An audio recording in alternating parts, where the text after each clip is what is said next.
हर रोज की तरह सोहनलाल जी अपने शाम के सैर सपाटे से लौट आए थे। वह अपने जूते उतार ही रहे थे कि बहू ने पूछा, बाबूजी, आज हम पार्टी में जा रहे हैं। हम वहीं से खा कर आएंगे। आज रात के खाने में क्या खाएंगे बताइए। सोहनलाल जी सोचने लगे, आज रविवार तो नहीं है और ना ही किसी की शादी है। जरूर किसी पार्टी में जा रहे होंगे। छोड़ो, मुझे क्या करना है इस उम्र में। अपने विचारों पर काबू करते हुए सोहनलाल जी बोले, ऐसा करो बेटा, मेरे लिए 2 रोटियां बना दो। दूध के साथ रोटियां ही खा लूंगा। बहू तुरंत बोल उठी, बाबूजी, सुबह ही जो बनाई थी उनमें से 2 रोटियां अभी भी बची हुई हैं। अगर आप बहू ने अपना वाक्य अधूरा ही रहने दिया, लेकिन सोहनलाल जी अच्छी तरह समझ गए कि वह क्या कहना चाहती थी। सुबह की रोटियां खाई तो गैस हो जाएगा। सुबह भी बहू ने मसाले वाली सब्जी ही बनाई थी, जिसके चलते अभी तक खट्टी खट्टी डकारें आ रही हैं। और इस उम्र में पेट को संभालना मतलब किसी बिगड़े हुए बच्चे को संभालने से भी ज़्यादा कठिन काम। बाबूजी बहू से बोले, नहीं बेटा, इस उम्र में सुबह की रोटियां नहीं खा सकता। तुम्हें थोड़ी तकलीफ होगी, लेकिन मेरे लिए 2 ताज़ी रोटी बना दो। बहू को बहुत गुस्सा आया।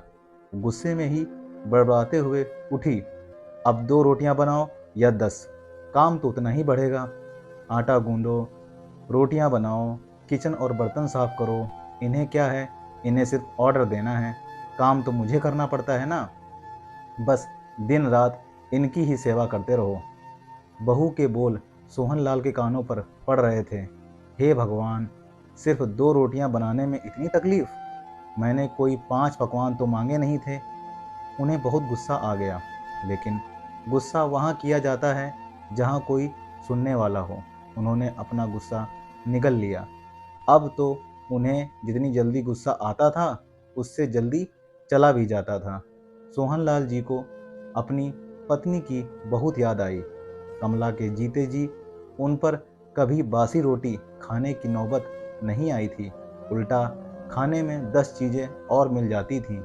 खाने के साथ मीठा, पापड़, अचार, दही, छाछ, सलाद और पता नहीं क्या क्या। सोहन जी को बहुत बुरा लग रहा था। रहने दो बहू, मैं सुबह की रोटी ही खा लूँगा। फिजूल में तुम्हें तकलीफ होगी, और वैसे भी तुम्हारे हाथों की रोटी बहुत मुलायम होती हैं।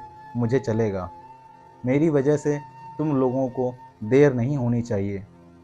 बहू अपनी आवाज़ मीठी करते हुए बोली, बाबूजी, आप चाय लेंगे क्या?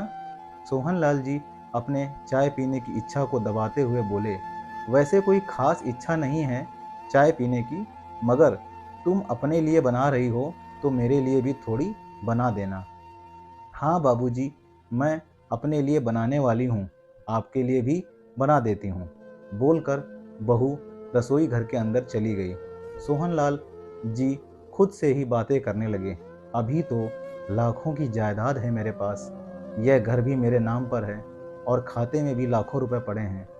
कभी बेटा विषय निकालता है तो मैं बोलकर टाल देता हूँ कि मेरे बाद तेरा ही तो है सब कुछ। और फिर भी 1 कप चाय और ताज़ी रोटियों के लिए तरसना पड़ता हो तो उन बूढ़ों का क्या होता होगा, जिनके पास संपत्ति के नाम पर सिवा पुरानी यादों के कुछ भी नहीं होता। कमला को याद करके सोहनलाल की आंखों में आंसू चमकने लगे और धीरे से गालों पर सरके। कमला के होते हुए उन्होंने घर का कोई भी काम नहीं किया था। आर्थिक जवाबदारियों के अलावा उनकी और कोई जवाबदारी नहीं थी। उनके व्यापार ने भी उन्हें अच्छा साथ दिया था। वह भी कमला से बहुत प्यार करते थे, लेकिन कभी जता या बता नहीं पाए। वह यह सच्चे दिल से मानते थे कि कमला उनकी किसी पूर्व जन्मों के पुण्य का फल है, लेकिन जिंदगी की भाग दौड़ में वह कमला की मन की इच्छाएं पूरी कर न सके। उन्हें वैष्णो देवी जाना था, लेकिन हर बार यह यात्रा अगले साल के लिए पोस्टपोन होती जाती। घर बार और संसार की जिम्मेदारियां संभालते संभालते कब उनकी इच्छाएं उन्हीं के साथ चली गईं, पता ही नहीं चला। सोहनलाल जी ने देखा, उनके पोता और पोती दोनों ही स्कूल से आ गए थे। दोनों ने अपना बस्ता सोफे पर फेंका और दादाजी की तरफ दौड़कर उनके गले लगते हुए कहने लगे, चलिए ना दादाजी, खेलने चलते हैं। यही निस्वार्थ प्रेम के कुछ पल थे जिनमें सोहनलाल जी बच्चों के साथ बच्चे बन जाते थे और सारे अपने दुख और यादें भूल जाते थे। वह कुछ बोल पाते उससे पहले ही बहू ने कहा, चलो छोड़ो दादाजी को, हमें पार्टी में जाना है, जल्दी से आकर तैयार हो जाओ, पापा भी आते ही होंगे। दोनों ही बच्चे दादाजी को छोड़ मम्मी की तरफ भागे। उनकी पोती 7 साल की थी और पोता 5 साल का था। सोहनलाल जी अपनी सोच में डूबे हुए बालकनी की तरफ गए। बालकनी में धीमी ठंडी पवन में उनका स्वागत किया। बहू उनके लिए चाय बनाकर ले आई। बालकनी में रखी अपनी कुर्सी पर बैठकर सोहनलाल जी घुट घुट करके चाय पी रहे थे। पी क्या रहे थे, निगल रहे थे, क्योंकि चाय के नाम पर सिर्फ कम शक्कर वाला गर्म पानी था, ना इलायची ना अदरक। सोहनलाल जी मन ही मन सोचने लगे, बहू के जाने के बाद आज खुद अपने हाथों से चाय बनाऊंगा, इलायची अदरक और थोड़ी सी ज़्यादा शक्कर डालकर, और उसके साथ रोटियां खा लूँगा। रोटियों की याद आते ही उनका मुंह फिर खट्टा हो गया। चाय खत्म होने पर खाली कप लेकर वह किचन में रखने गए तो वहां देखा कि बहू और बच्चों का कप धोकर पड़ा था। उन्होंने भी अपना कप धोकर रख दिया और अपनी डायरी लेकर बालकनी में आ गए। बालकनी में बैठे बैठे उनकी नज़र सूखी हुई तुलसी के पौधे पर गई। उन्होंने एक लोटा पानी लेकर उसमें डाल दिया। कुछ मिनटों बाद ध्यान से देखने पर उन्हें पता चला कि सूखे हुए तुलसी के पौधे में नई कुपलें जैसे मुस्कुरा रही हो। उन्हें याद आया कि कमला सुबह तुलसी को पानी और शाम को दिया दिखा देती थी। अब तो शाम को ना तुलसी को ना ही भगवान के मंदिर में दिया जलता है। पता नहीं कितने संस्कार, इतनी अच्छी आदतें कमला अपने साथ ले गई थी। सोहनलाल आसमान की तरफ देखकर बोले, कमला, मुझे और इस घर को अभी तुम्हारी ज़रूरत थी। तुम क्यों हमें छोड़कर चली गई? तुमने मुझे धोखा दिया। तुमने हमेशा साथ रहने का वचन तोड़ दिया। तुम मुझे अकेला छोड़कर चली गई। सोहनलाल की आंखें भर आईं। पापा, इतनी ठंडी हवाएं बह रही हैं और आप हैं कि बालकनी में बैठे हैं। अंदर आ जाइए, नहीं तो बीमार हो जाएंगे। बेटे ने सोहनलाल जी से कहा। बेटा, बहू और पोता पोती सब तैयार होकर पार्टी के लिए निकल रहे थे। किसी ने झूठ मूठ ही मन रखने के लिए भी उनसे नहीं पूछा कि साथ चलिए। बाबा, आप खाना खाकर जल्दी सो जाइएगा, हमें आने में ज़रा देर हो जाएगी। ज़्यादा देर तक जागना आपकी सेहत के लिए अच्छा नहीं है। हमारे पास घर की दूसरी चाबी है, हमारी चिंता मत कीजिए, बेटे ने जाते हुए कहा। ऐसे बोल रहे हैं जैसे मेरी सेहत की बहुत फिक्र है इन्हें। कितने दिनों से बोल रहा हूँ, डॉक्टर के पास ले चलो, बीपी बढ़ा हुआ है, शुगर भी चेक करवाना है। थोड़ा सा भी चलता हूँ तो हाँफने लगता हूँ। बेटा कहता है कि बुढ़ापे में यह सब तो होता ही है, ज़्यादा भ्रम मत पालिए। वाह बेटा, बूढ़े बाप के पास बैठने के लिए थोड़ा सा भी टाइम नहीं है तेरे पास, और पार्टी के लिए टाइम ही टाइम है। ऐसे अनगिनत विचार उनके दिमाग में चल रहे थे, लेकिन फिर भी उन्होंने हाँ में सिर हिलाया। सभी पार्टी में चले गए। सोहनलाल जी हाल में रखे कुर्सी पर आकर बैठे।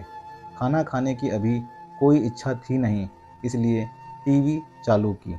आज वैलेंटाइन डे था, प्यार का दिन, इसलिए टीवी पर भी उसी के बारे में दिखा रहे थे।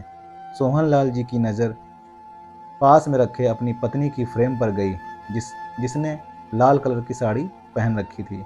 प्यार तो उन्होंने भी खूब किया था कमला जी से, पूरी जिंदगी किया था, जी जान से किया था, लेकिन कभी बोल नहीं पाए।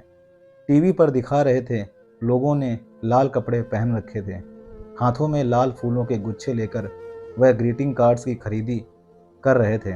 पता नहीं सोहनलाल जी के मन में क्या आया, उन्होंने अपने पैसों का बंटवा लिया और निकल पड़े। कमला जी की याद में चलते चलते वो एक आइसक्रीम पार्लर के पास पहुँचे। उनको श्वास चढ़ आया था। उनकी सांसों की गति तेज हो गई थी। आइसक्रीम पार्लर के पास एक कुर्सी पर वह आकर बैठे। तभी वहाँ पर एक छोटी बच्ची आई जो गुब्बारे बेच रही थी। बच्ची बोली, दादाजी गुब्बारे लोगे क्या?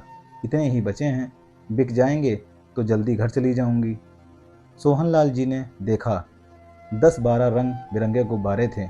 उन्हें याद आया कि कमला जी को भी गुब्बारे बहुत पसंद थे, लेकिन अब गुब्बारे लेकर क्या करूं? उन्हें बच्ची की आंखों में सच्चाई और आशा दिखी। उन्होंने 200 रुपये दिए और सारे गुब्बारे खरीद लिए। उन्हें फिर से कमला जी की याद आई, क्योंकि वह भी घर से निकलते समय हमेशा थोड़े एक्स्ट्रा पैसे लेकर निकलती थीं और किसी न किसी ज़रूरतमंद की मदद किया करती थीं। कभी वो टोकते तो वह कहती, हमें भगवान ने लेने वालों के नहीं, देने वालों की लाइन में खड़ा किया है और थोड़े से रुपयों के बदले में लाखों की दुआएं मिलती हैं, तो मुझे टोका मत कीजिए। आंखों में आंसुओं के साथ सोहनलाल जी खड़े हुए रास्ते के बीचों बीच आए।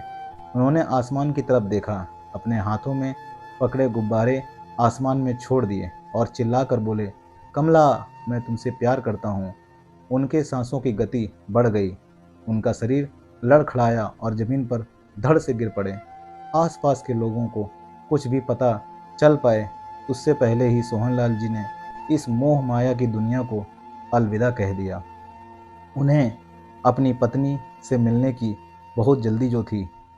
सोहनलाल जी इसी तरह से ये दुनिया छोड़कर चले गए। दोस्तों, आपके बुजुर्ग आपके साथ रहते हैं तो उनकी रिस्पेक्ट कीजिए। उनको ऐसे मत करिए कि वो अपनी ज़िंदगी से ऊब कर चले जाएं। कहानी अच्छी लगी हो तो चैनल को लाइक, सब्सक्राइब, शेयर कीजिएगा। मिलते हैं अगली कहानी, तब तक के लिए जय हिंद, जय भारत।